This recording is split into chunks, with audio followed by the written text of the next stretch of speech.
I have. Leadership skills, resulting in a greater confidence and personal growth. At this time, I would like to further our meeting along by introducing our president, Jerry. Good morning, good afternoon, and good evening. I appreciate and glad everybody is here.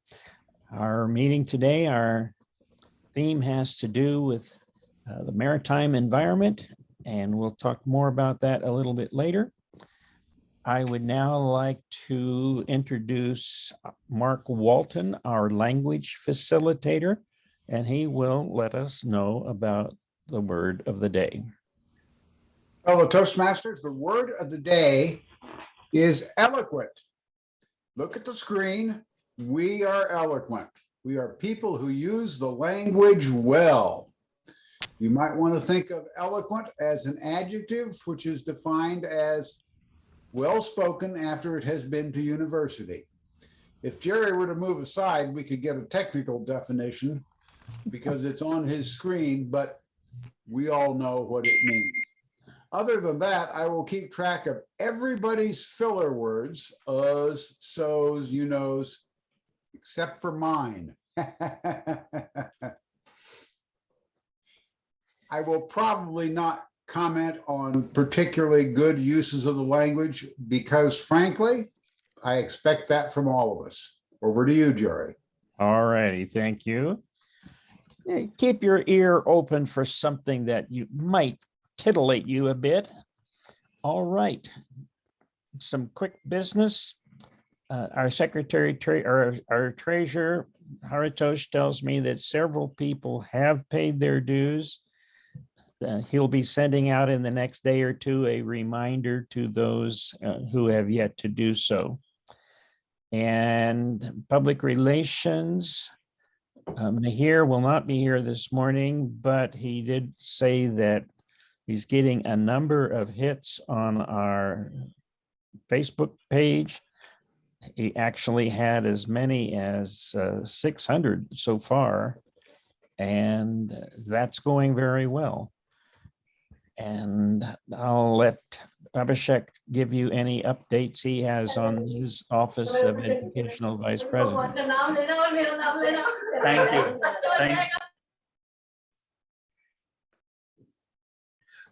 Thank you, Jerry, for that welcome.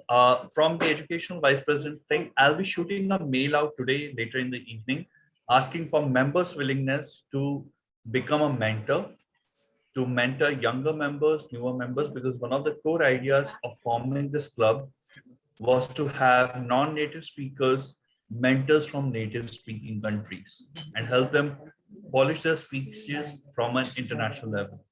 So if you're willing to it, I would be sharing with you how you can do it. Even on our website, there is a mentee form, mentor protege form under under members area, where you can go ahead and share your interest of becoming a mentor or a mentee.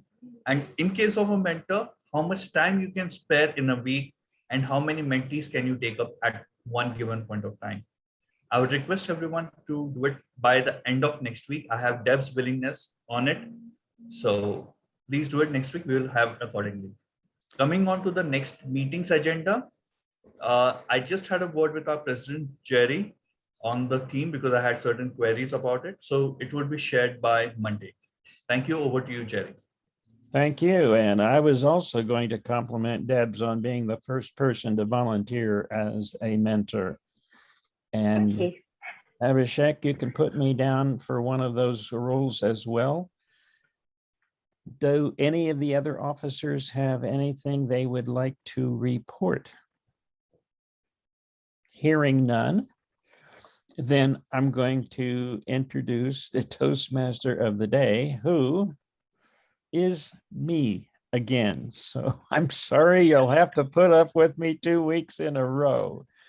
So, and in that role, my first job will be to introduce our general evaluator, Debs Wallace. Can you kind of give us an idea who you have lined up for your speaker evaluators and so forth? I think they're pretty well listed on the website. Yes, certainly. I don't actually have the agenda in front of me, Okay, so I'm just going to be taking notes as I'm going through of the whole of the meeting. I'm Okay. getting dreadful feedback at the all moment. right. Well, I do have down here right now, I tentatively have, well, I do have Jan evaluating our first speaker, Mark evaluating our second speaker. And we don't have odd and even impromptu, so unless there is a volunteer, I would say we'll just have Jan do the odd numbered table topics presentations. And Mark, can you also add into your busy portfolio the even numbered topics evaluations? Don't see Mark. There he's shaking his head. Yes, thank you. And No problem. of course, thank you, Jan. And of course, Debs, pay particular attention to any role that you think is performed particularly well, and comment on why you think it's performed well, so that that is a reminder to all of us. Mhm. And so there. Okay. And I believe now that we have our evaluators lined up, Francine is our timer for today. And give us a quick rundown on your timing. Thank you, Jerry. Good morning, everyone. Good afternoon. It's my pleasure today to be your timer. And my role today is to time all the intervention and speeches. For the prepared speeches, at 5 minutes, I'll flash the green card. 6 minutes, I'll flash the yellow card. At 7 minutes, I'll flash the red card. For warm-ups, I'll flash the red card at 30 seconds. I'll flash the red card at 30 seconds for table topics and the evaluation speeches. At 1 minute, I'll flash the green card. 1 minute and 30 seconds, the yellow, and 2 minutes, the red card. Pay attention to my screen at any time, at any point in time. Back to you, Jerry. Thank you very much, Francine. And yes, if you are a speaker and you need to have visual contact with Francine, be sure to, what do we call that? Losing the word here, but anyway, be sure to pin her for your presentation timing.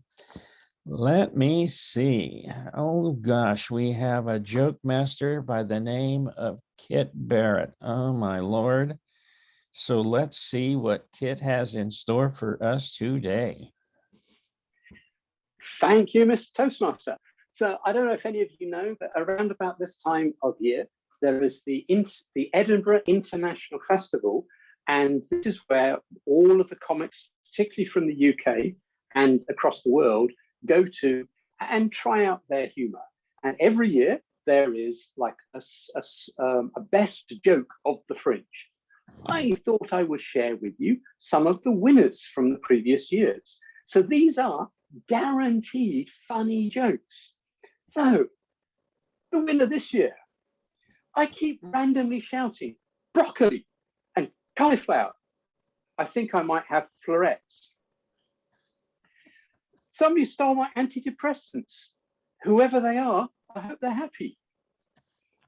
I'm not a big fan of the new pound coin, but then again, I hate all change. My father suggested I register for a donor card.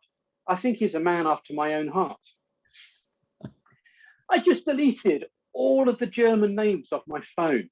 Now it's hands-free. I decided to sell my vacuum cleaner. It was just collecting dust. I needed a password with 8 characters. So I picked Snow White and the Seven Dwarfs. And I've just been on a holiday of a lifetime. I tell you what, never again. Mr. Toastmaster. Thank you, Kit. I particularly like the ones about depression and hoping that the thief is happy. And I think Snow White and the Seven Dwarfs could be a pretty good password as long as we replace some characters in there. Excellent. Oh, very good. We, in this club, of course, have a tradition of a warm-up, and that will be Abhishek. And we're still adjusting to this, so remember, try to hold your warm-up responses to 30 seconds or darn close to it. Abhishek, you are on. Thank you, Mr. Toastmaster. So today, before I began, my son was in my lap, and that got me thinking, has there ever been a meeting? And I'm sure because of COVID, there have been multiple meetings when your kids or your family members bombed a meeting for you. So I'm going to ask you one instance when they bombed and what was your response to it? Starting with Francine.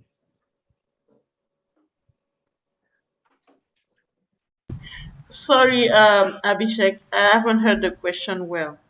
Sorry. So how was it when your kids or your family members bombed a online meeting for you, Office or Toastmasters? Oh, what I used to do is just I close my camera and I go off completely. Then when I have time, I come back. It's a tough time. It's never easy to know how to react. Okay. And Jennifer, she has been smiling since my son dropped in. So I would like to hear, how was it when family members just passed into the meeting room? My husband's not very technologically literate, and he doesn't understand the mute and non-mute. And so he tries to look at me when he walks in the room, and he's usually not behind me in the camera, but he's ahead of me. He'll sit there and walk in and he'll go, nothing's coming out, just because he wants to make sure that he can ask a question that the mute button's on. That's my experience. Okay. So that seems like, spouses have this universal code, because my wife does the same thing. But the camera is not the opposite side, it's on the adjacent side. So she walks in and she's like, yeah. Okay, so here's something. So Mark, what about you? Hello, Toastmasters. When I am Zoom bombed, perhaps by a family member, I tell the audience that that's not a family member, that's Secret Service. They're coming in to protect me because there's a Zoom bomb threat. Well, you deserve to be protected by Secret Service. Eloquently said, Mark, and the rest of you remember the word of the day is eloquent. Jan, I'm looking for a very humorous one from you. Good morning, everybody. My husband usually makes a lot of noise. Sometimes after when we're meeting, he'll come down and he'll want to make coffee, and he coffee grinds, and I tell him no, he has to wait, or I have to go on mute. But during a comedy show, when I was on a Zoom comedy show during COVID, I told a joke how my husband was always coughing and sneezing around me, and I thought he was trying to give me COVID. Was he trying to kill me? Could I have him arrested for attempted murder? So he walked right by my head and started coughing and sneezing on me during the comedy show. And everybody thought, well, yeah, we're witnesses. We can see that he's trying to kill you. So that was very funny that he actually, came in at that time. But yeah, usually we have to mute like right now, we have to mute the meeting so that he doesn't make noise in the background. Debs, what happens when kids bombs your meeting?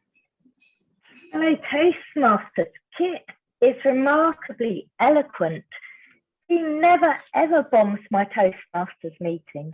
But once, when I was general evaluator at another club, we did have Zoom bombers and they were extremely rude.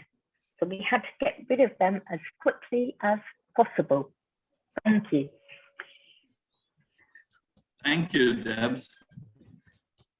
Kit, does she do it or is it the neighbors doing the construction? Yeah, no, she's good. So I might as well go. So hi, I'm Kit. Zoom bombing, the only real Zoom bombing that I get is when I'm in the middle of eloquently delivering a speech. I have somebody interrupting in the background, handing me a gin and tonic. Thank you for making me jealous on a Saturday evening in India with gin and tonic. I see. Lucy Alan, how was joined. your Zoom bombings? Alan, how are your Zoom bombings? Oh, actually, my children are off on their own. And for quite some time, I was living in Indianapolis and my wife was in Washington, D.C. But now we're both in the same house here. So I'm actually pleased that she stops by and Zoom bombs once in a while, just so people can realize I have a wife and she's here and she's real. So is she bombing today so that we also come to know that she's real? She's sleeping in at the moment, so I can't show that she's real. Okay. Thank you. And Lucy, welcome. So this is a warm-up session. And I'm asking everyone what happens when their family members Zoom bomb their meetings, professional or Toastmasters. Lucy? Hi. Yeah, so you mean when family members appear in this Zoom meeting? Yes. That's the common case for me. My husband and me always join Toastmaster meeting together, and later I think he will come and join us. So yeah, it's the common case for me. Thank you, Lucy. And finally, Anita, how has been your experience of Zoom bombs? Yes, could you please repeat?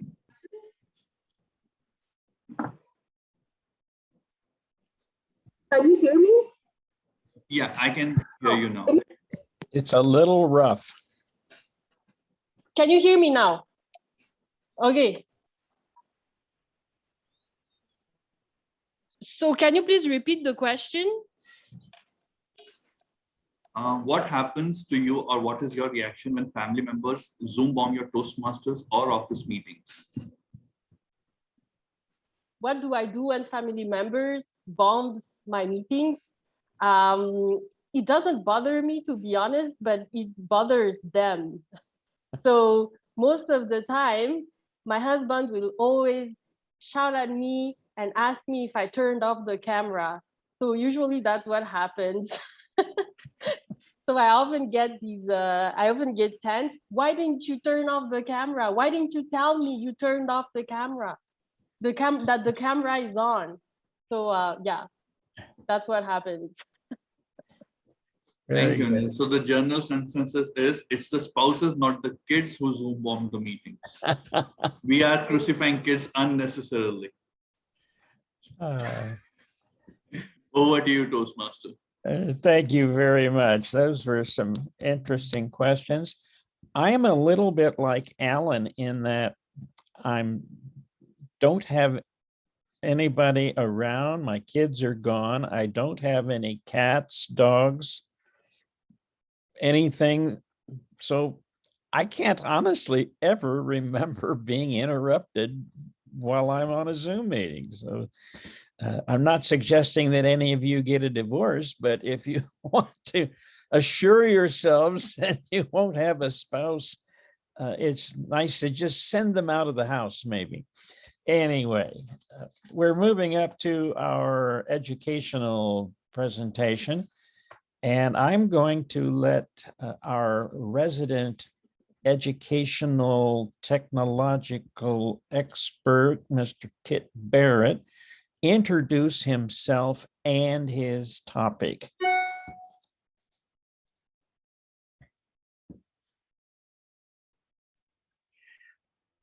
Thank you. So I just needed to screen share. So what I'm going to be talking about in this short tech tip is sharing PowerPoint. So many people have within their presentations used PowerPoint, and there are good ways and not so good ways of running PowerPoint over a Zoom session. You can probably have guessed I'm not at my computer desk, so I'm not able to do a normal screen share. So I'm having to run this from an iPad, but it's entirely possible to do presentations from iPads. So the first thing that I would say if you were trying to run Zoom and PowerPoint is not to maximize either Zoom or PowerPoint. So you can see here, this is actually a Mac. Later on, I'll be showing some screen shares from a PC. But by not maximizing either of these two applications, it's possible to easily switch between them. So having got your presentation open and not maximized it, the next thing to do is to go to Setup Slideshow. So you click on Slideshow and then Setup Slideshow. This looks a little bit different on a Mac and a PC, but whichever window or drop-down appears, you need to select Browsed by an individual in a window. The normal choice would be presented by a speaker full screen, and you don't want it to be full screen. Now, I'm assuming at this point that you're using a laptop without an external screen, a regular single-screened computer or laptop. Once you have selected to browse in a window, you can click within Slideshow and play the presentation. And then what happens is it will run like this. So it will run in a small window and not full screen. Now, you might want to adjust that window to remove any black bars at the top and the bottom or the sides of the screen, because it will just look a little better when you share it. Then when you come to share it, so again, we're back in Zoom, and I click the Share Screen button. And what I want to do is not to share the entire screen, but just to share a window. So instead of sharing the desktop that you can see in blue here, I want to share the PowerPoint presentation, which is below that, which is this one. And when I do that, what I will then see is from this screen, the PowerPoint presentation, which is being shared and viewed by everybody. And I will still see, as you can see on the right-hand side, the other people who are on the call. I do seem to have quite a well-educated, eloquent bunch of people on my call. They all look quite a lot like me. So I just had 3 logins for myself so I could show what this would look like. But you would then still be able to see all of the different people in a gallery view on the side. Now, if you want to be able to see presenter view, now presenter view is particularly helpful because it allows you to have improved navigation and to be able to see your notes. And presenter view is a much better way of doing that. Before I talk about that, there's one last point I wanted to make about this, is that to advance the slides when you're running in the view that we're looking at, as long as the focus is on PowerPoint, so if you click on that window, you can then advance the slides by using the space bar or the arrow keys, which is better than moving the mouse around on the screen, which can be a little distracting. So you click on the window, then move the mouse away from the window, and from that point, advance the slides by use of the space bar. So anyway, presenter view. What you need if you're wanting to run presenter view using a laptop that only has one screen is a little widget like this. This is called a headless ghost monitor emulator. You can get these from Amazon for $5, something like that. You plug that into your computer, and your computer now believes it has 2 screens. So this is my computer with the second screen, number 2, is a pretend screen. The computer thinks it's got a screen, and it is the headless ghost. once you have two screens, you can use presenter view. So this is now looking at a PC, a Windows version of PowerPoint, and I can tick use presenter view, and that will allow me to run the presentation, showing the presentation on the headless ghost, the other screen, and on the screen that I'm looking at, seeing presenter view.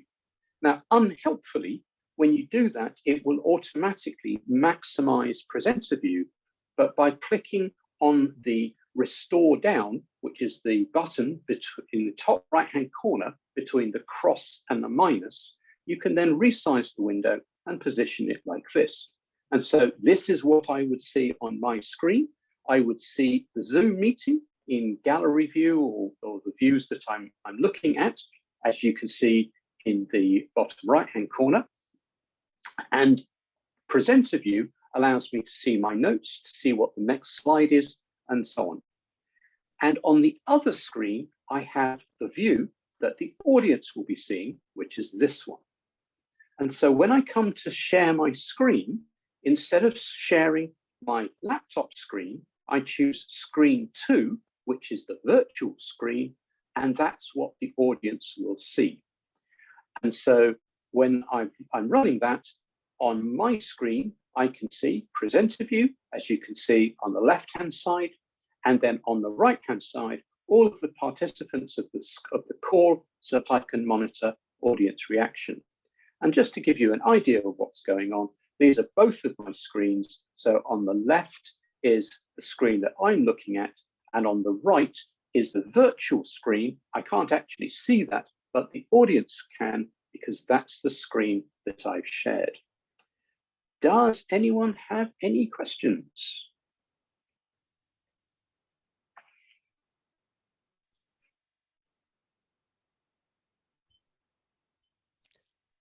Apparently not. Well, speaking for myself, having seen the presentation, and it was eloquently done, honestly, I would have questions, but I cannot articulate them right now. So let's give Kit a hand first. And I'm pretty sure all of our meetings get posted on YouTube. So reminding everyone that they could go find that meeting on YouTube, go to this portion of the meeting on YouTube, and then you can follow Kit's instructions step by step by step. Am I correct, Kit? Indeed, yes. So Abhishek, you have your hand up. Did you have a question, or is you just left your hand up? No, I stopped keeping my hands up after school. I had enough of punishment in school. Yeah. Okay. And the final point that I wanted to say is that you don't need to be at a PC to do a PowerPoint type presentation. You've just seen it is possible to do that from a phone. Could you please tell me what was the device you just now said that you're using for a mock? Headless ghost. Okay, that's the name of the device. Yeah. Thank you. Sounds good.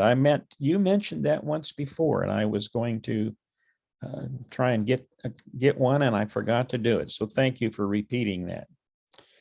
All right. Well, we're moving on to our prepared presentations for this day, and Anitha will be our first speaker. Anitha, somehow I missed your title, so I'm going to let you introduce yourself and give your title. And you are now on as presenter number 1. And of course, Jan is your evaluator. Anitha has sent me information about her speech and the objectives she's trying to accomplish. Okay. So I'm very happy that Anitha is giving her speech today. She's in the pathway called Engaging Humor. She's working on Level 2, Project 1. Okay, The objective of her speech is to begin developing a collection of humorous stories and to present a speech that includes humor. And her speech title is Petite women's problems. Petite women's problems. Anita, are you ready? Yes. Take it away, Anita. Lower. Lower, please. Lower. Thank you. Thank you.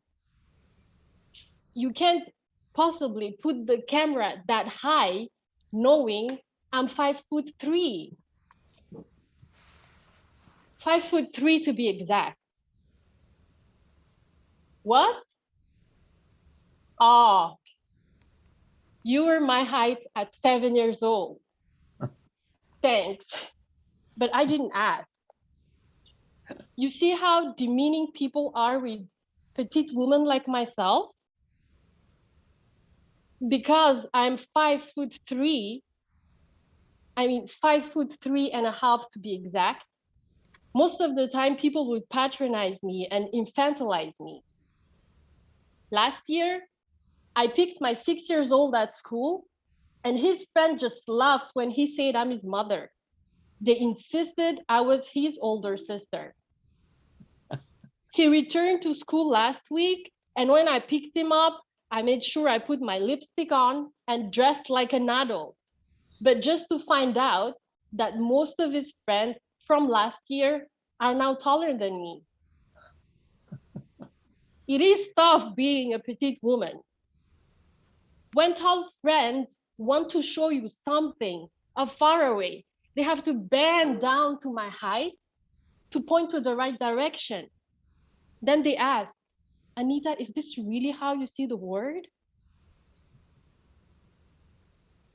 At 34, I still get measured at amusement park. I can't even use the peepholes indoors. The most annoying part is that tall people feel they can righteously hug me and smash my face into their boobs. At work, my organization hires interns.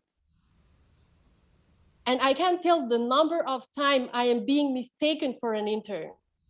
One day, I found myself with a colleague in an elevator. I guess he was in his early 60s. We politely greeted each other, and he asked me if I was an intern. I said no. Then he asked me if I came to visit my parents at work. I said no. So what are you doing here? He asked me with surprise. I told him I work here as a consultant, but he didn't want to believe me. So we just laughed about it.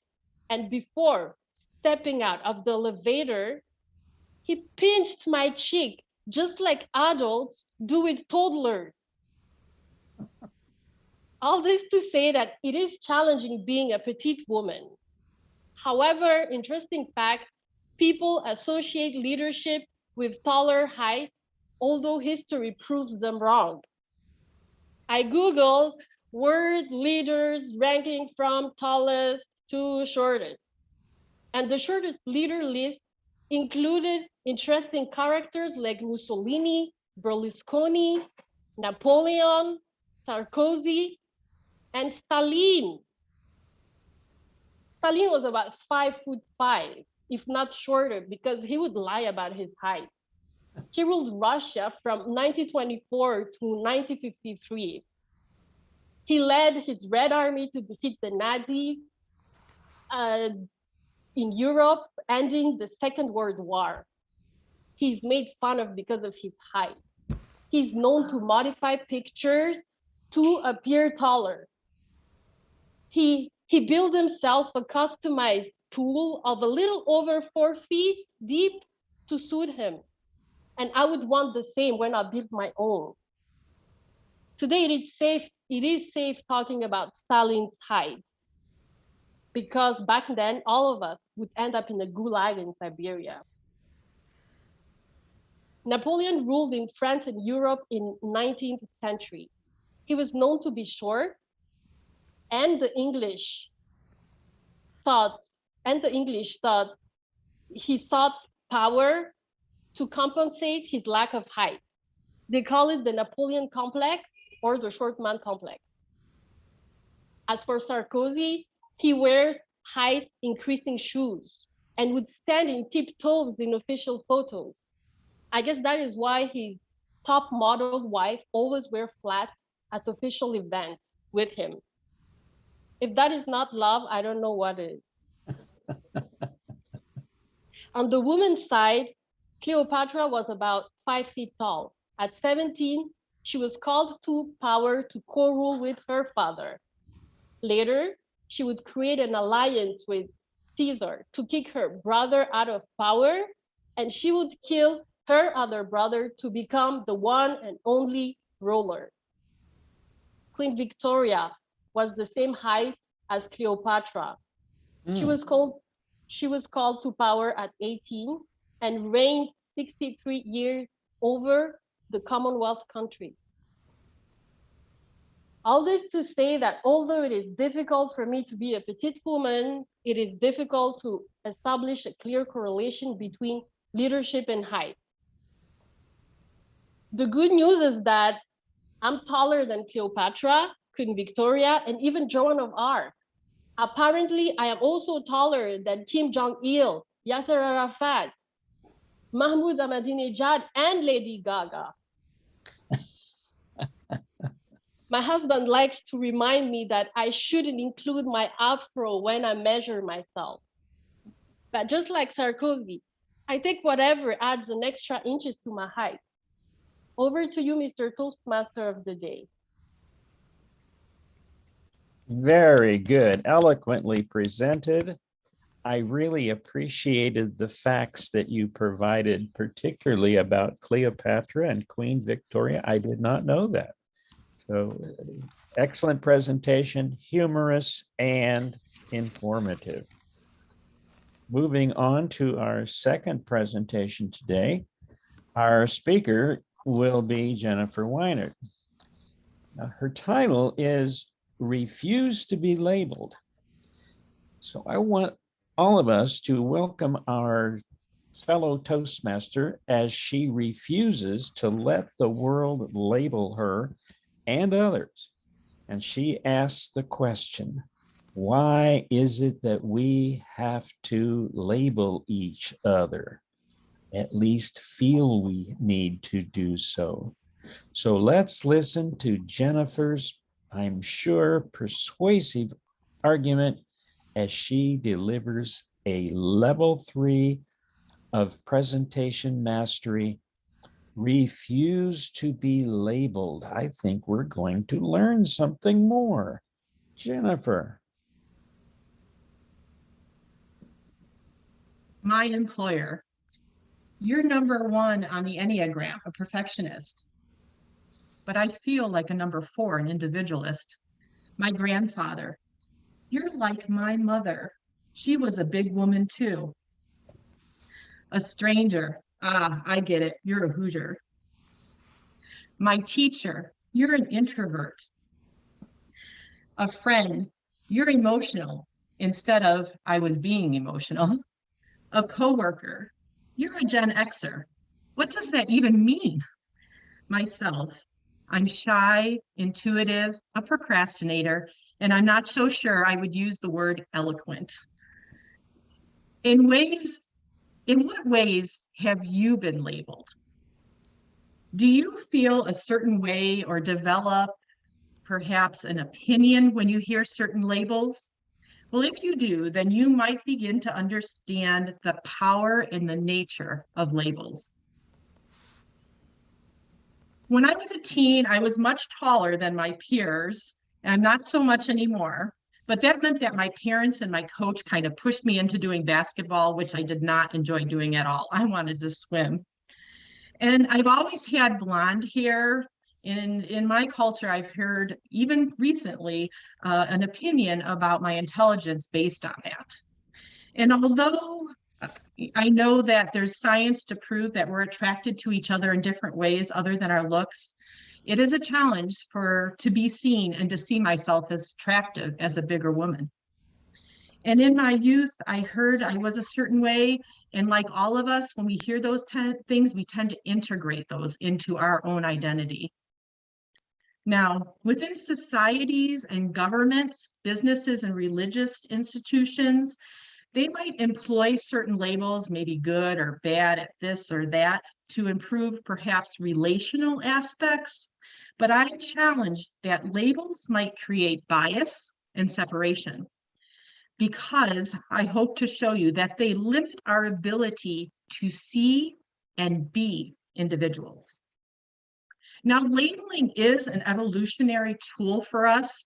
It was kind of came about for us to understand the world around us. It was good to identify dangerous and safe to help us survive and to develop our intuition in a way. However, labeling, it's not biologically inherent. It's learned and adapted based on what we had went through socially, politically, and economically. So that changes from culture to culture. Different labels might mean different things. In turn, we use it to judge and assume. So overall, that limits us psychologically to kind of an all or nothing mentality. So once you've kind of labeled someone, the ability for yourself to change your opinion becomes a little harder, because our brain seeks shortcuts. Just like computers, it looks for core characteristics to help us identify and organize what's being input. And so it quickly kind of categorizes it so we can retrieve it later. So there's not much thought behind what the brain is doing with that. But us humans are a little bit more complex. We have thoughts and feelings, and of course, all of our individual experiences. You are truly one of a kind. When your brain wants to categorize based on these appearances, it actually impedes our development. And it impedes the way we can have curiosity about others, perhaps the ability to transcend a label. So if we've been labeled a certain way, it might be hard for us to transcend it. And then also it blinds us to the richness of diversity. We might kind of zero in that it has to be this way or that way. So if we can understand this automatic response that our brain does and resist that urge to label, I think that we can have great advances in our relationships, in society, and in our evolution. So there's really nothing wrong with acknowledging strengths and weaknesses, or even identifying with someone or something, because that helps support us as we grow. But when we begin to label ourselves and another in a certain way, we kind of move into what we call a subjective view, a view that categorizes someone out of judgment. So we're associating someone with something that is established, so something that isn't established or true about them, which would be objective. So with a subjective view, a judgment view, we may see not the whole person, or even be able to recognize the growth that they have done over time. And you might see this within family or siblings, where they experienced you a certain way in your youth, and that carries over. So worse yet, as we move on, going forward, it also makes it very difficult for us to change ourselves, because the more and more you hear things about yourself, you tend to become what they call an illusion truth effect. And that was proven in a study with Temple University in 1977. So the more you hear something a certain way, you tend to integrate that into your own identity, and that gets harder to get rid of. So labels inadvertently perhaps create stereotypes, hearsay, biases, and fears, and perhaps even stigma. With social and technological advances, we also need to be careful, because there's online quizzes, social media forums, advertisements, subjective news, and also personality tests like the Myers-Briggs, which is not scientifically proven. So although interesting and entertaining to engage in, you need to limit your exposure. Otherwise, you might create what they call tunnel vision or selective attention, and that will leave us mindless and inflexible. So in order to stop being labeled, perhaps what we need to do is invest a little bit more in each other. And ways to do this that you can start right away is to stop automatically assuming something about someone. spend time with each other, listen to each other, and recognize individual tendencies. We all have tendencies, yes, but encourage growth within those tendencies and give them empowerment. We all really kind of do need to recognize who we are as individuals, but we also need to realize that we're ever evolving. So we are not our labels, and we need to stop wearing them. We don't belong in a box, and we are wonderfully diverse. So cut the labels off and refuse to be labeled. Toastmaster. Thank you very much, Jennifer. Very thought-provoking. I really liked your examples. So I'm really glad you gave that presentation this morning. Jerry, we've just been joined by a guest, Arpit, Okay. who's just connecting to audio. So I don't know if you want to. All right. Well, Apit, I will call on you in just a second. First, I would like to ask our timer to give the times for the two speeches. Anita spent 6 minutes and 37 seconds on her speech, and Jennifer spent 7 minutes and 15 seconds. Very good. Both people did an excellent job of organizing a presentation and staying within the typical Toastmasters time limits. Are we going to have a vote for best speaker?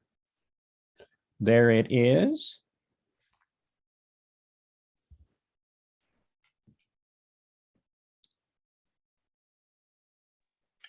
Quite a number of people are co-hosts, and you can't vote if you're a co-host. Yes, I So, know. So I'll send you my vote. yeah. So for if you're private chat. if you're a co-host, you want to vote, just message me. Yeah, Kate, I cannot see the polls on my screen. I'll send him a private chat. That's because you're a co-host. Okay.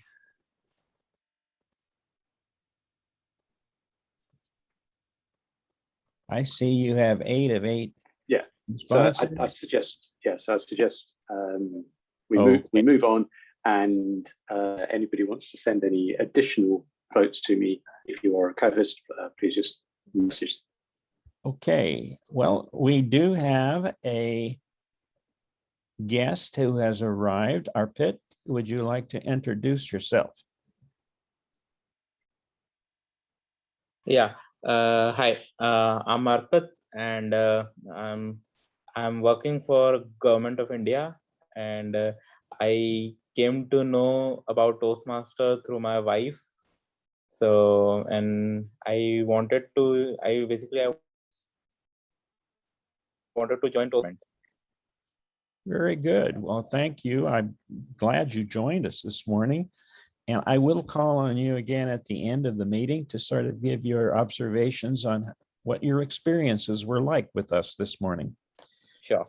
So thank you very much. Thank you. Moving on, we now have an impromptu session. And as you know, we typically call this Table Topics. Our Table Topics master today is the man in the white shirt with the ocean theme t-shirt, and that would be Alan Schmidt. So Alan Schmidt, you're on for Table Topics. Thank you, Jerry. The theme for Table Topics is preserving maritime environment, or preserving the ocean environment. So I'm wearing a shirt with a dolphin and an ocean scene. This actually came from decades ago from the Underwater World at Mall of America in Minnesota, United States. I'm not sure if it's still there or not, but I thought it was a great shirt to wear for this topic. So I'll be expecting some eloquent, spontaneous responses from the people that I'll call on. And the first one, Lucy, listen up. We live on 25% of the Earth's surface. The oceans cover 75% of the Earth's surface. And I hear that the fish are depleting in the oceans. What are your thoughts on that situation, Lucy?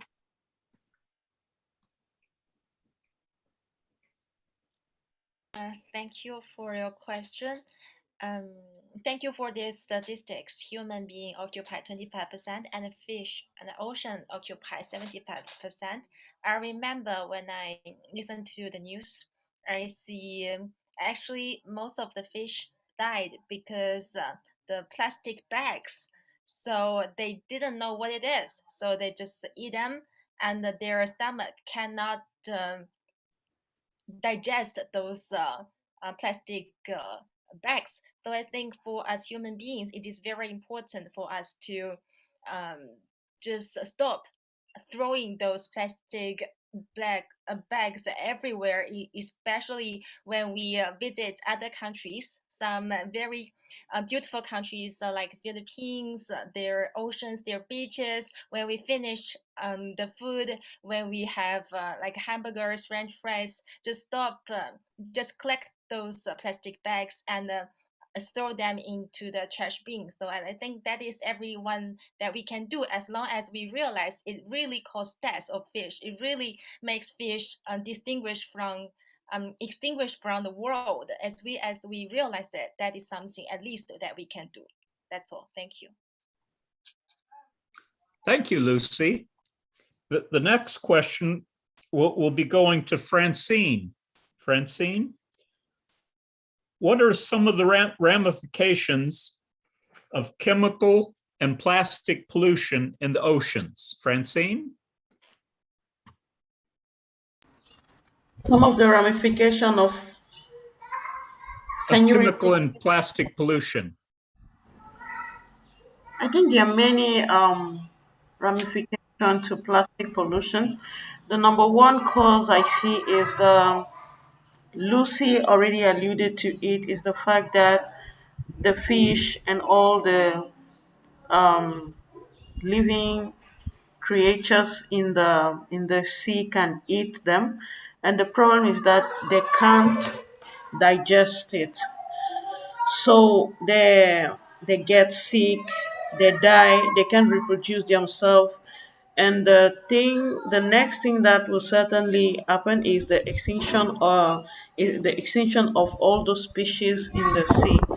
So I think it's very critical that we pay more attention on the way we behave when we go on holidays or just when we go to the beach, on keeping with us all our litters, everything, the packages of the food we eat, we keep them in our bags, because it's difficult to be recycled, and also the animals in the sea and around us can't digest it. Thank you. I'm timing myself as well. Over to you, Mr. Table Topic Master. Thank you, Francine. Debs, what can be done for ocean or marine conservation? Debs? What can be done with ocean or marine conservation? What a great question, and what a huge question that is, Mr. Table Topics Master. We have such vast oceans, and yet our marine life is diminishing. And I feel that we as human beings have actually got something to contribute to that. In terms of what we can do about it, I think some of our engineers and the people who specialise in maritime issues would be at the forefront of this situation, and that maybe they can actually get some statistics and to find out about the damage that we are doing, and perhaps they could set up some, I don't like to say replacement scheme, but something to help more fish, more whales, more shoals of little fish, because I think it begins right there, to actually appear in the oceans and I think as human beings and as groups of people and communities, we can contribute to that as well. In a way, I don't think our situation with Brexit has helped. I think that's made things more difficult, especially for the UK and our fisheries. And I think that is obviously going to have a wider effect on the worldwide oceans. And personally, for me, I would really love to be able to do something to help. It's a problem that seems so vast. It's a job to know where to start. So we need the experts. We need more fish in the waters. That's it from me. Back to you, Mr. Topics Master. Thank you, Debs. And guest Arpit, would you like a table topics question? Guest Arpit? You need to unmute. Sure. Okay. Please respond to describe the efforts of recycling to maintain the environment and sustainable development. Okay. So I particularly deal with the construction industry. And in the construction industry nowadays there are lots of material that is like the major material is cement, steel, both of which require a lot of energy. Burning coal is required for steel. Burning the coal is also required for making cement and all those things.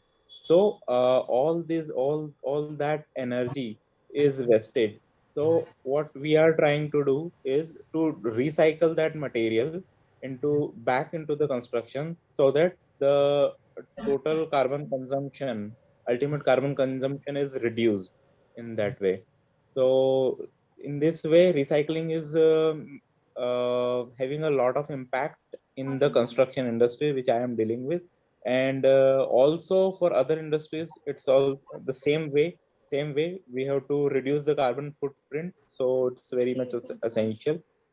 So we ought to reduce it even further. The government are putting their effort, but at individual level also, we should also put our best effort to reduce the carbon footprint and do the recycling as much as possible.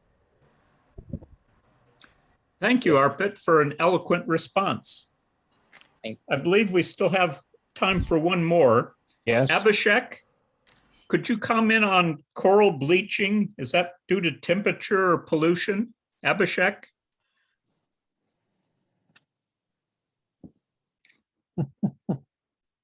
I'm not sure we still have Abhishek with us. He said he was going to have to leave. Yes, he had to leave early. Oh, okay.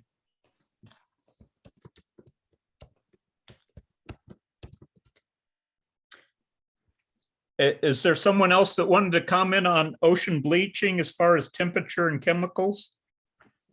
More I than see likely Mark's hand up. Thank you, fellow Toastmasters. I think this is a really good time to talk about coral bleaching. I know that's right on the tip of everybody's tongue, isn't it? I mean, do we think about anything else in our lives?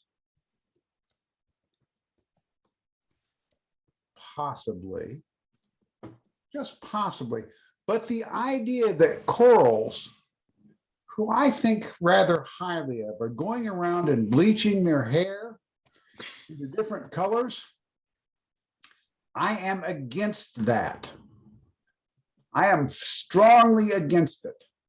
Now, Jennifer talked about being blonde. I might ask her later about what her thoughts are about blonde coral as opposed to the normal brunette coral, but that would be a topic for another time. As far as the rest of the coral goes, I think we can pretty much leave it where it is, pretty much as far from our thoughts as it is right now. And if anybody spends their day thinking about coral bleaching, I really don't want to talk to you. Maybe we can create a breakout room and you can go into that all by yourself. Over to you. Thank you, Mark. We may have time for one more question, Yes, and I'll throw it out there to someone who wants to respond. I suggest Jack. Okay, Jack, describe the ramifications for the world if the polar ice caps melted some and the sea level rose 6 feet. How would that affect the world? Jack? Okay, I'm here. Thank you for the topic master. And if the ice in the pole in the North Pole is melted, I think it will be totally the catastrophe for the whole world. Because I don't know, because of the climate, like a global warming recently, in the 2 months ago in Hebei province, one of China's city, the blood, the heavy rain, it's already like affects the city heavily, and 300 people died, and some the channel of the train was like the collapsed. So if the ice melted, I think the world will like raining everywhere, and even in the desert area, and the people's life will be totally influenced.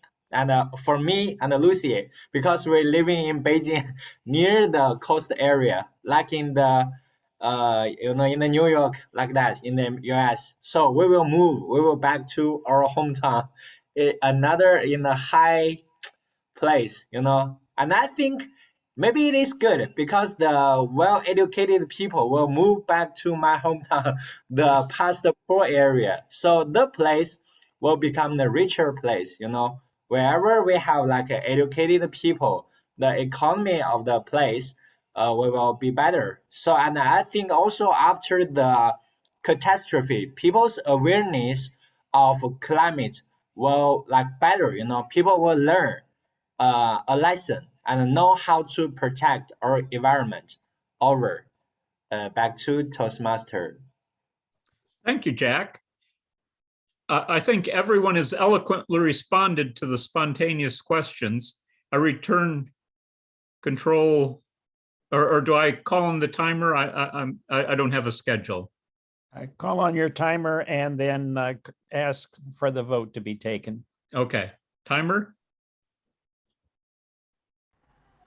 Okay, the first table topic speaker, Lucy, spends 1 minute and 10 seconds. Francine, I spent 59 seconds. Deb spent 2 minutes 11 seconds. Alpit spent 1 minute 25 seconds. Mark 1 minute 15 seconds. And Jack 1 minute 50 seconds. Thank you. And there is our vote. Everybody take a quick moment to cast your ballot.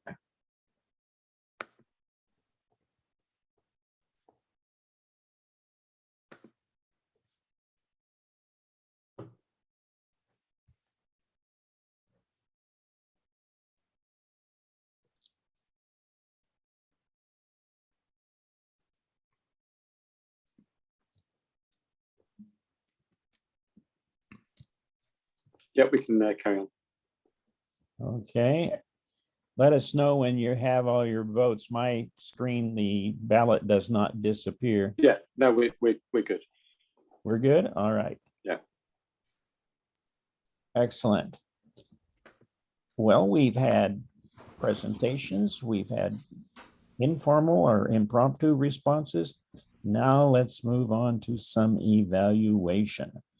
And our first speaker evaluator is Jan Goditis. Thank you, Mr. Toastmaster and fellow Toastmasters.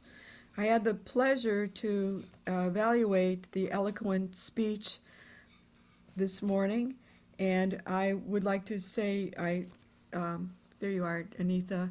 So, Anitha, I thought it was a wonderful speech. I enjoyed it so much. I love the humor that you had in there. Your goal was to be funny and humorous, and you were very funny. You had many examples of showing us how short can be problematic, but also being very funny. I liked the organization of it. You went from telling personal examples of what it was like being funny, and then about a third of the way through, you started to hint at what your thesis of the speech was, that there's no correlation between being short and being a leader. You brought that up in the middle, and then you gave us examples of short leaders, men and then women. And some of the men, as we all know, the content was, Stalin and, I'm trying to look for my notes here. Stalin, Napoleon, Cleopatra, and Queen Victoria, that you used both men and women examples, which were very good. And then at the end of the speech, you summarized it all up, saying there is no correlation between height and being a good leader.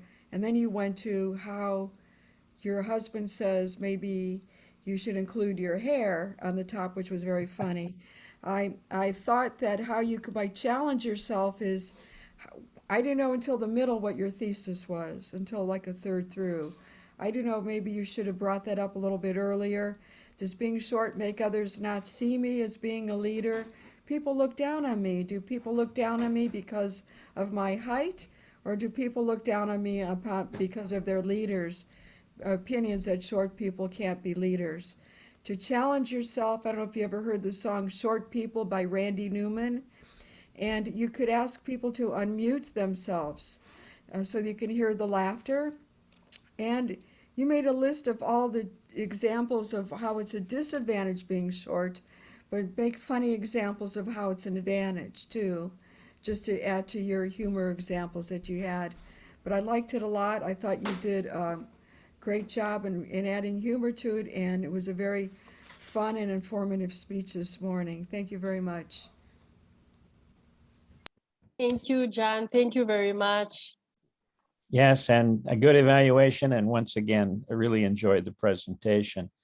Our next speaker was Jennifer, and she is evaluated by Mark Walton. Thank you, fellow Toastmasters. And Jennifer, that was a really interesting speech on a particularly interesting topic.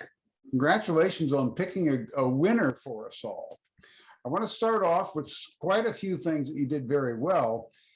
I liked your separation of characters at the beginning during your introduction, the different voices.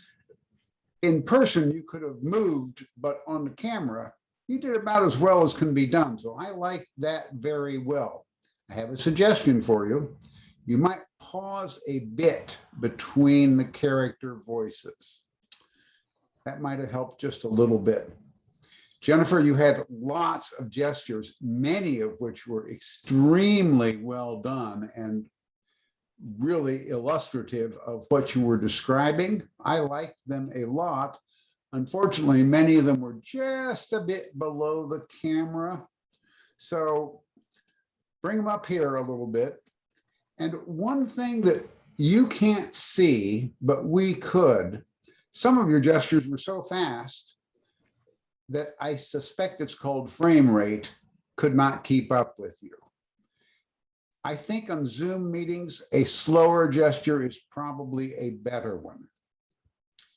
As I said before, I liked the topic. It was very well developed with virtually a river of information.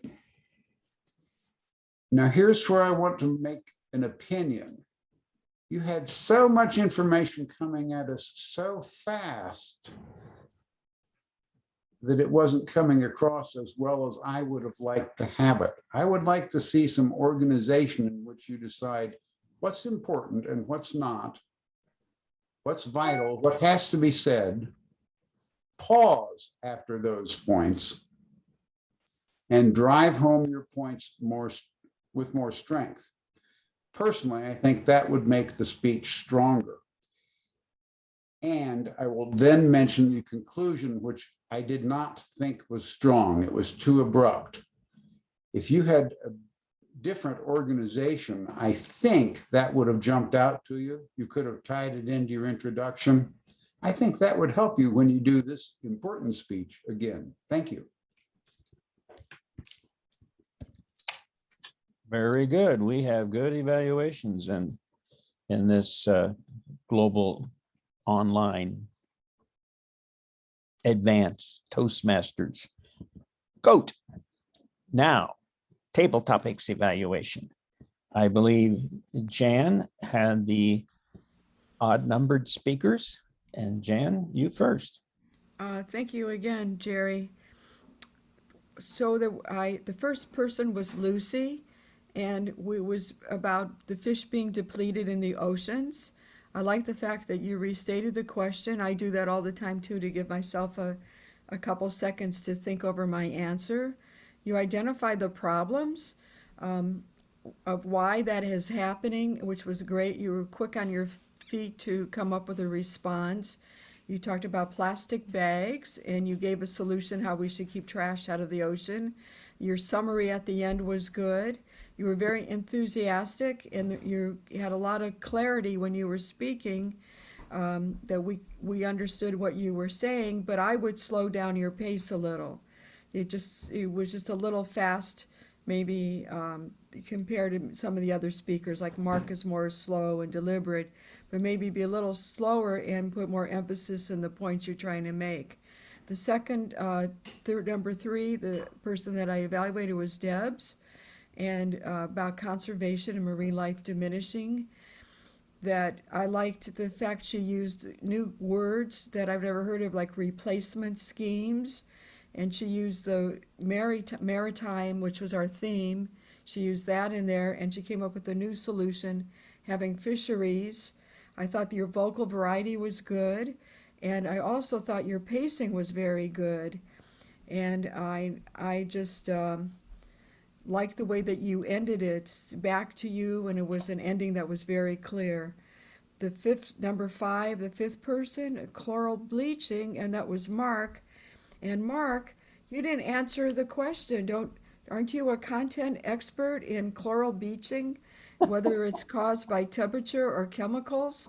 I thought, I myself wouldn't have the content to answer that question, and you did the best thing that you could do, was switch it around to make it totally humorous.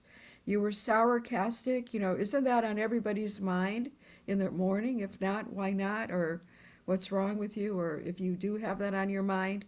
Then you did a flashback to Jennifer's speech, comparing bleaching hair to chloral bleaching. But the whole point of it was that you were very funny, you were very humorous, and even though you avoided the question, I thought we got a lot out of it. Thank you for letting me be the evaluator today.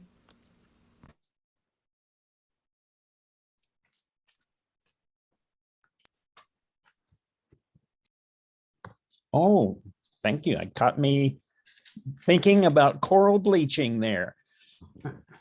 Moving on to Mark, our coral bleaching expert. I actually know more about that than I was willing to say, but I'm going to talk about 3 people that I evaluated. I want to start off with Arpit, our guest.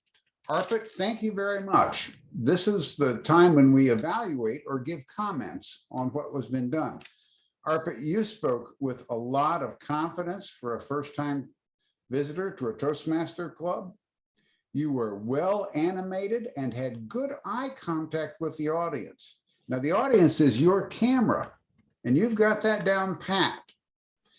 A thing that we can help you with as you come to more and more of our meetings is filler words. So. Sewing is for putting pieces of cloth together.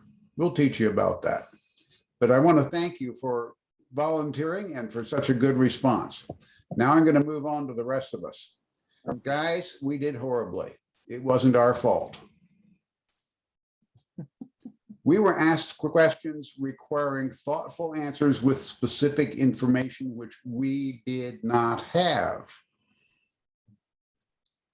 Alan, you should have understood that going in, to be honest. I'm going to be very blunt right now, but I'm evaluating. That's my job. Folks, when you get asked a question that is way out of where it ought to be, don't answer. Nobody cares about that question. Nobody cares about your answer. How could they? You don't know what you're talking about. You make that obvious. Skip into something else. For heaven's sakes, let's avoid this kind of catastrophe in the future. By the way, last meeting, we talked about the global water shortage. Another case in point. The total amount of water in the world is the same. It does not change, folks. There are local shortages, not global. Let's be more careful with what we talk about. Let's be more careful with what we answer. Let's think. Over to you, Jerry. Okay. Do you think Mark has an opinion on this subject? I'm not sure. But thank you for your reflections. And I will underscore what you did say. In Toastmaster clubs in which I participate, all of us will occasionally get a question that just is not within our bailiwick. It's just not within our realm of knowledge, or we pull a blank. Feel perfectly free to say, I'm going to talk about, and just go off and answer it on something that you feel more comfortable with. It's not about the answer.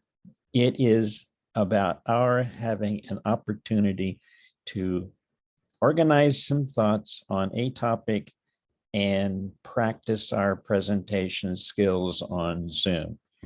So thank you. And now I'm going to call on Francine to give our time for the evaluators. Thank you, Jerry. Our first evaluator, John, for the first speech, spent 2 minutes and 38 seconds. Mark, evaluating the second speech, spent 2 minutes 26 seconds. Jan, evaluating the odd table topic questions, spent 2 minutes 30 seconds. And Mark, evaluating the even number table topic questions, spent 2 minutes and 6 seconds. Back to Okay, you. thank you. And there is the vote. And cast your ballots, and when you feel we're ready, Kit, let us know. I wish Ashok was still here, because Francine, your son, daughter, whoever, gave us a perfect example of family Zoom bombing. Well, we are. Yes, he did. You handled it very well. Which child was that? It was the third. I don't know what he was singing, what he was doing. Was I don't know what he was doing. He wrote something on the calculator he wanted me to see. Well, very We're done good. with the poll. Okay, and our voting is finished. And now we will move on to wrapping up our closing comments. We're going to begin with our language facilitator. Thank you, Jerry. Fellow Toastmasters, we did a fine job using Eloquent, and it was a three-way tie at the end of the day between Jerry, Alan, and Kit, all of whom are statistically eloquent and have so proven today. Statistically eloquent is something you might want to think about. Several other used it as well. As far as filler words, I have a complete list, and for a small bribe, I will not publish it. However, the bribe need not be much, because most of us did not use many. I caught 5 from one of us. 5 is nothing. Don't worry about it. However, we want to be careful with our so's. And for those of us in this country, you knows and yeahs, those are things we need to avoid. Over to you, Jerry. Thank you. Excellent report. I appreciate that. And Debs Wallace, are you ready for a general evaluators report? You have I a lot of work, certainly a am. lot to work with today. Indeed. Fellow Toastmasters, what a fun-packed afternoon, evening and morning it's been for all of us. First of all, Jennifer opened the meeting just on time and welcomed everybody. I love the way she quoted our mission. I've seen her do that several times now. I think that's really important. And then we handed over to Mark to introduce his role as grammarian and his word of the day, which was eloquently used throughout. And Mark also did a very good job of being grammarian for us. And I like the way he said he wasn't going to comment on too many words because we're an advanced Toastmasters club. So I thought that was great.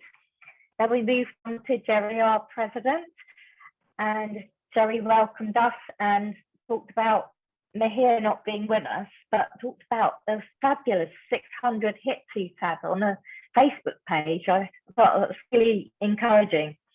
The only thing I'd like to say, Jerry, is don't apologise. You apologised at the start, and there wasn't any need for that, I didn't think. Then Jerry introduced Francine, our timekeeper. Francine did a fabulous job of keeping time throughout. Well done, Francine. And Kit with his travel jokes. So now you see what I have to put up with. I thought he did a very good job. Well done, Kit. Abhishek, he's not here now, but the warm up on Zoom bombing I thought was great. Then we had Anita's first speech. We won't comment on that because it's been evaluated already. I thought Jennifer was talking about labels and, oh, sorry, I'm having trouble reading my notes now. But I liked Jennifer's speech and there was a lot of truth in that. Moving on to table topics, Alan gave a great set of table topics to our table topic speakers and presenting on the maritime environment. I thought that was really in the theme. Well done, Alan. I thought that was great. Now I can understand my notes. Evaluator 1, the topic, Jan, was evaluating Anita. I thought Jan used the word eloquent, and I loved the humor Jan put into her deliberate. Oh, sorry, I get really confused. I apologise. I've got a holiday brain on. Anita said how she loves Jan's humour and good organisation. Then we had Mark, the second. Oh, I can't read my notes. I do apologise, folks. It's okay. I did leave up. I'm going to call it there, but in All the right. meantime, I will say that it was a great meeting. I think we're coming on as an advanced speakers club. I think that's the worst general evaluation I've ever seen, and lots of room for improvement. Back to you, Mr. Toastmaster. Thank you, Debs. Oh man. Appreciate your almost eloquent comments there.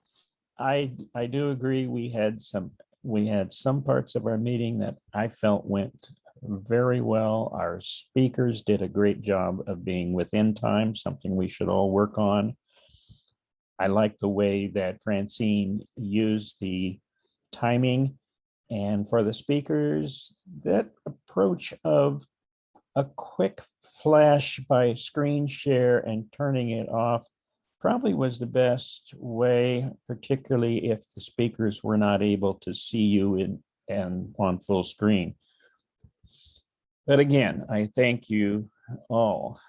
I am going to present our awards now. Arpit, normally we have a really fancy screen with a curtain and applause, but our technical advisor on that end is on vacation right now. Can you believe that? So I am just going to announce our winners. And beginning with our best evaluator, we voted for Jan Gudaitis. For the best table topics or impromptu presentation, Mark Walton. Appreciate your humor about I have 3 daughters, all of them are blonde, and I've learned to very carefully tell blonde jokes. And our best speaker, give a big hand to Anitha. Short people rule. And now, Arpit, I would like to call on you for some comments. And I must say, you must have a very intelligent wife if she recommends Toastmasters to you. And you may tell her I said so. So would you like to offer some reflections on your experience here today? Yeah. First of all, thank you very much for asking me. Second thing, I was very much stunned, like later on, the table topic question was related to some theme, but since I joined late, so I didn't get that theme, and I answered in a different way, but still everyone, still everyone appreciated it and appreciated me and encouraged. So that was very good. Excellent. Well, please, every meeting is a little different, a different cast of characters in different roles. So please visit us again next week. And remember, we meet every 2 weeks. We'd love to see you again. I don't know if we have your email address. If not, could you perhaps put it into chat, and that way one of us can contact you.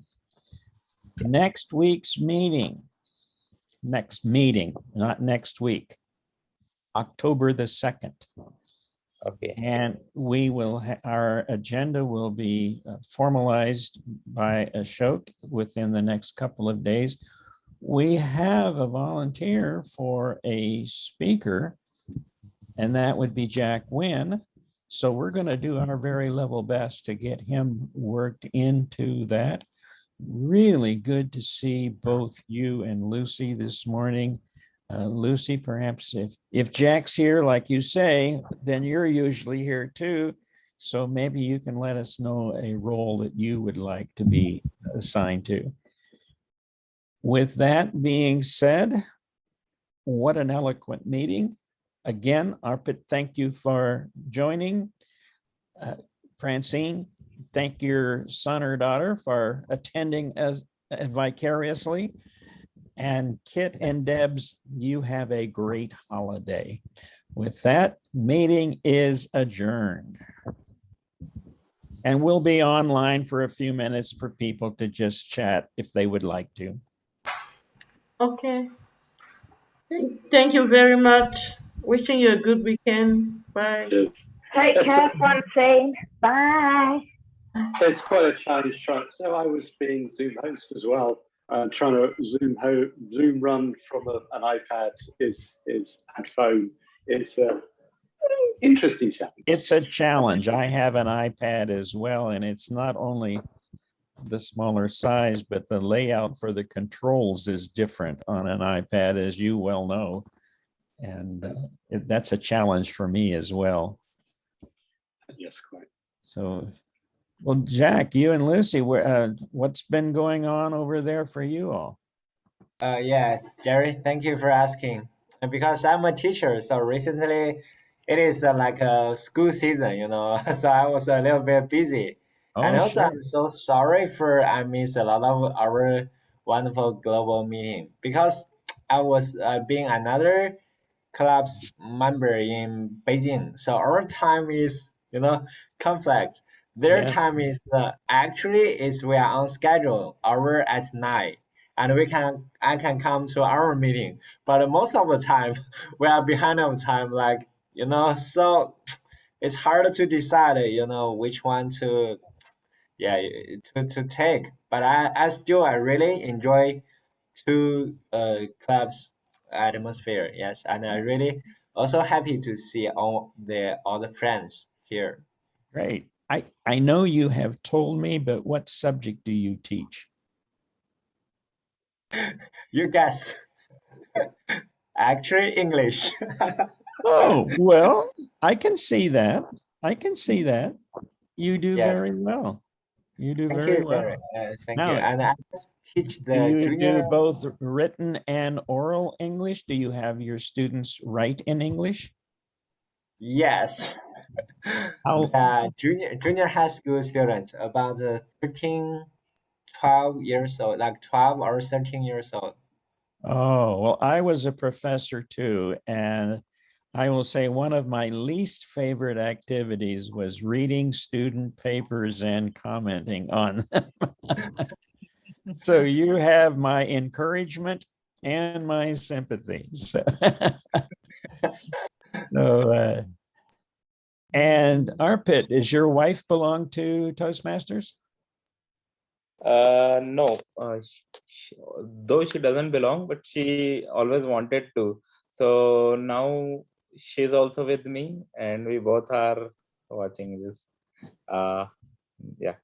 Well, I hope she heard my comments about how. Sir, I heard your comments and thank you for that. I would surely join the next meeting. Please do, please do. And you know, there are a variety of clubs throughout India. Yes. And if you'd like, we can also help you. We would love to have you participating with us. So excellent. Thank you so much, sir. It was really nice hearing you and really nice attending the meeting. I was sitting here beside him only in the meeting throughout the meeting. Okay, okay. And Jan, we missed you for a couple of meetings as you were doing your comedy presentation. How did that go for you? Well, We're off Jerry, now. Bye, everyone. Bye. Bye. Enjoy. good to see you. Well, Jerry, I want to thank Jerry for coming to see me doing one of my comedy shows in Indianapolis. It went okay. It went well. I learned a lot. It was a little bit of stress getting everything done and memorized, and trying to being able to rely on my mind for giving a presentation for over 50 minutes. I did have to look at my notes every now and then just to make sure that I was remembering everything. But other than that, I'm glad that I did it. But I'm also glad that the stress is over. It was good to do it. I might do it again. I have to see, how before doing it, I really wanted to do it. I wasn't really nervous about doing it on stage, but now that it's over, it was such a relief that it's over that I want to enjoy the relief for a while before I start thinking of doing that again right Now, away. was your husband there the night that I attended? Yeah, he is the guy videotaping up on the top. Oh, Even that though was him. Yeah, even Well, though he I came said, over to me when I sat down. He came over and asked me to please move out of the way because I was blocking the camera. well, that would have been okay with me because it's the audio that I listen to more than the visual. But Wow. he's been very helpful. And I tell a joke that, my husband's not here. Let me tell you a secret. I'm planning on killing him, but he's in the room. He knows all about it. So That's called poetic license. We are sleeps- allowed to do that. he sleeps with one eye open all the time now that he knows that. So Yeah, as he should, as he yeah, should. he's All right. But he hasn't Zoom bombed me here today, but he has in between the different things he's been grounding coffee and microwaving things this morning. So Okay. I should have said so. Oh, good. You But can, Lucy, it's wonderful to see you and Jack. We missed you. I missed you. I don't know if you were here when I wasn't here for the couple meetings, but I'm really happy that you guys are back. We missed you a lot. And our pitch and your wife, we're very happy that you joined us today too. And it's just good to see everyone again. okay. Jennifer, what was what prompted your subject? It was an interesting topic and it was an important topic. Well, I think as most of you know, I've been participating in a spiritual companion training program, and we Yes. explored the Enneagram last week. And they asked us to take different quizzes to decide what number we were. And I'm thinking anyone could resonate with any of this. And why are you labeling us? And I always hated when work did the Myers-Briggs. Yes. And although I understand taking a look at ourselves, I think that perhaps training or finding ways that we could just look at ourselves individually and what our tendencies might be would be a better way of doing that and more empowering. Yes, there's another program or tool which you're probably familiar with called the Myers-Briggs test. And that's one I am more familiar with. So yes, it's nice to have those labels, but on the other hand, maybe the real value is examining ourselves and deciding to what extent we agree. So yes. Well, anybody else have any comments or questions for anybody else? I'm glad people are sticking around to talk. I like to get to know my fellow members. Lucy have a question, right? I have a question. Sure. I want to know, to be a Toastmaster in this club, what should I do if I am going to be the Toastmaster of our next meeting on October You 2nd? wanna try, Jerry? Okay.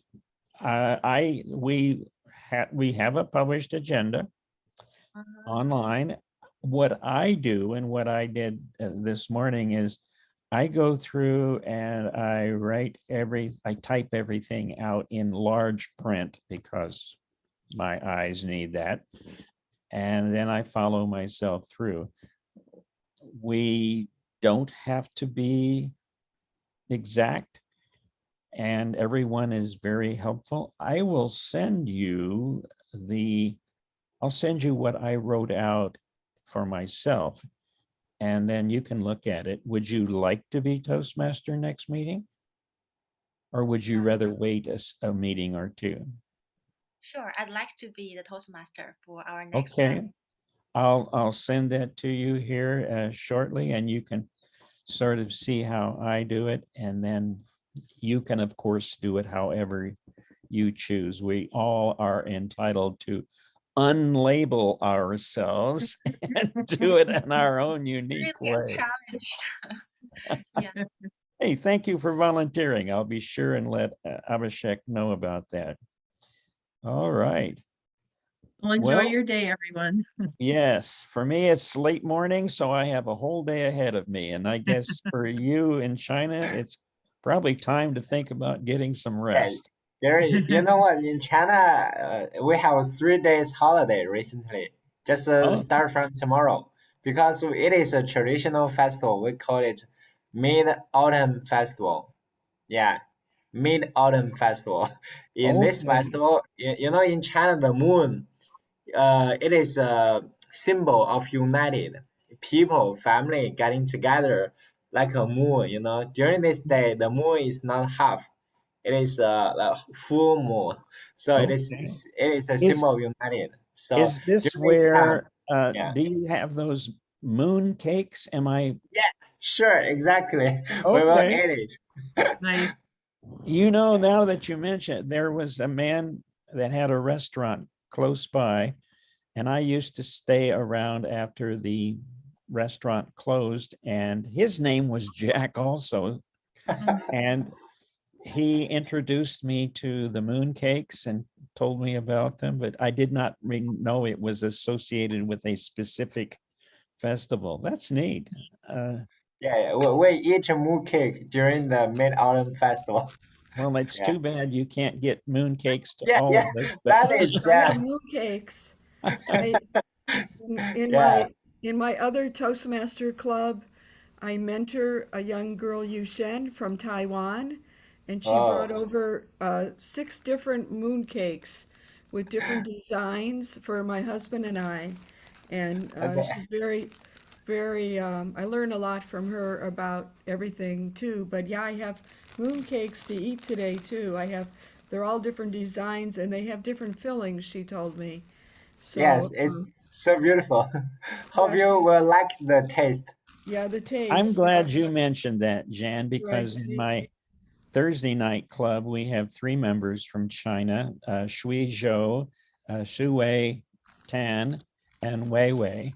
And none of them offered me a mooncake. I'm going to send them an email. well, yeah, and so and we ate 2 of them already, my husband and I, we cut them in half and we share them, but they're very sweet, they're sweeter than, I'm not supposed to eat, I'm not supposed to have desserts as much as before, but, trying to lose weight, but anyway, they're very good, and I enjoy that she did that, and she's getting married October 10th, and she's asked me to officiate her wedding and come up with like 20, 30 minutes of things to say. Oh my goodness. I have No no, pressure, no pressure. yeah, so they already got married with the Justice of Peace. So they Okay. are married, so I don't have to, it's not legal. But she's going through a ceremony, and so we're trying to work out, plan a ceremony and, what I should say. So, what are, good luck things, so I have to looking up what are good luck things in Taiwan and Maybe her, Jack and Lucy can send you some suggestions that are yeah. traditional. So I don't know, and she wants everyone to wear blue. So she wants the theme to be blue, and I'm going bluebirds. I don't know what I'm doing, but anyway, I'm trying to research it. So, and it's yeah, no pressure at all. So I went out yesterday and I bought new shoes. You know, Of course. yeah. So of course I have to buy something. Maybe get my hair done. But anyway, it's fun to be. So I mentored her for a couple of years and they have dinner, her and her husband now have dinner with David and I every now and then. During COVID, we saw each other, but they're both, working on their IU graduate students. She's Very in good. music and he's in brain sciences. So Wow. he's analyzing my brain as this goes on. So Oh, I don't lots of know. luck with that. Really worried. Yeah, he's got me. So I don't know why they asked me. I said you should ask my husband too, but they asked me. So maybe that'll be one of my speeches. What Okay. it was like before or after. I don't know. Okay. You mentioned the wedding and how it was my son married someone who was from West Bengal in India, and um, they did the similar thing. They had the official or the legal wedding at a justice of the peace, but then they actually had 2 traditional Indian ceremonies, one on the West Coast and one in Cleveland. So I got to be in a wedding as the father of the groom on 2 occasions, and that was pretty good. That's very nice. Yeah. Well, Okay, I could talk forever. My cousin's son married a woman in China, and she got to wear this official red dress from her town. She had the highest grade on the test scores in her city, and that's why they let her wear the dress. Do you know what I'm talking about?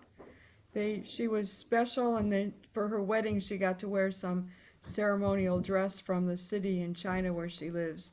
But interesting she approach. scored the highest in a test, or she was the best student. Somehow she was selected to have that honor. Wow. And I don't know, does that make sense to you, Jack, what I'm saying? That's what my Yeah, cousin sure. told me. Sure, Yeah. last year, Lucy and me, we got married in Beijing, and we also, even in the same country, different places have different, the traditional routines. But in China, most of the time the red means lucky, and yeah, you can choose red color like things. Also, but Lucy, our wedding is like more like a Western wedding, right, Lucy? So the white, you know, the dress, it's more Western wedding. Yeah. I like green, so our wedding room is like a forest. Oh, Oh, that's it's nice. beautiful. Congratulations. Yes, when you first you. joined us, you were planning to get married. And so now congratulations, absolutely. Yeah, well, it's really great seeing you guys again. We missed you. We did. Jerry and I, we would email each other and talk about how much we missed you several times. So I'm glad you're Thank back you. with us. Thank you. And also, Jan, just now I was curious about what kind of comedy you do. Just like kind of talk show or like No, a improv no, comedy I show. just like Anitha did today, just writing jokes myself and then standing up and finding a microphone. Okay. The only thing you don't need a college degree, you just need to be able to hold a microphone and write things and not be afraid to try them out in front of an audience. So it was more, I don't know how you would describe it's like stand-up humorous kind of stuff. So I don't know, Okay. but it's just, yeah, so it's something I did because of Toastmasters. I won a couple humorous contests in Toastmasters, and people said, well, you should do stand-up. So that's how it started. Otherwise, I, I never would have done it if it wasn't for Toastmasters, you know. I was But it, impressed with your creativity. yeah, creativity. Yeah, so I have a creative mind. Yeah, silly and creative. But yeah, so you have to be silly. You know, you have to try to be comfortable with it. And that's, I'm a different person on stage in my own mind. You know, I write for this character more than for myself. But anyway, thank you. Very Okay, good. great. Yeah, so happy to hear that Yeah, right, your experience in Toastmaster can, can influence you to do other things. right. It's great. And And I'm why sure, I ask this, yeah, because in the coming weeks, I will do the not comedy, just like a show, English show festival, encourage my students to come to the stage and play some like a role play, they wrote the story by themselves and to practice your English and to encourage them use English more often. So maybe some of my students will use some jokes and right, like comedy, yeah, like that. That's an excellent exercise. That was a good one right, for you to assign. right. Yeah. Some business schools ask students to take improv comedy classes. And I don't know, just to give them more confidence or speaking or, I don't know what, but some of them are doing that now too. I think it's just a fun class. They're just putting in the curriculum. But Okay. yeah, who knows how things are gonna work out, but it's something to do. Toastmasters is something to do. You know, my husband's a member too, just like Arpit and your wife, if you're both members, my husband and I are members too of Toastmasters, like Jack and Lucy are. So there's husband and wife teams, and we help each other a little bit with our speeches. Yeah. So yeah, David, you Here, want to another hear? couples. Doesn't want to come, but he's just making noise in the background. Yeah. Yeah. Then now I have to go clean it up. Uh, No, I'm just joking. He's gonna yell at me. Okay, well, I am going to have to move on to the rest of my day. And Okay, again, good. Arpit, and I don't know your wife's name. What is her name? Sonal. Again? It's Sonal. Okay. Sona. Okay, Sona. Okay, very good. Well, It was see, nice. I hope to see everybody in a couple of weeks. I have on the 2nd another obligation. I don't know that I'll make it, but we'll be here. somebody will be here, and Lucy, I'll send you that script that I do, and you can see if that works for you. All right, well, take care, Yes. everybody. Have a good 2 weeks. Have a good day. Have a good night. Eat my Good mooncake. morning. Bye. Bye. Yeah, mooncake. Bye. Bye.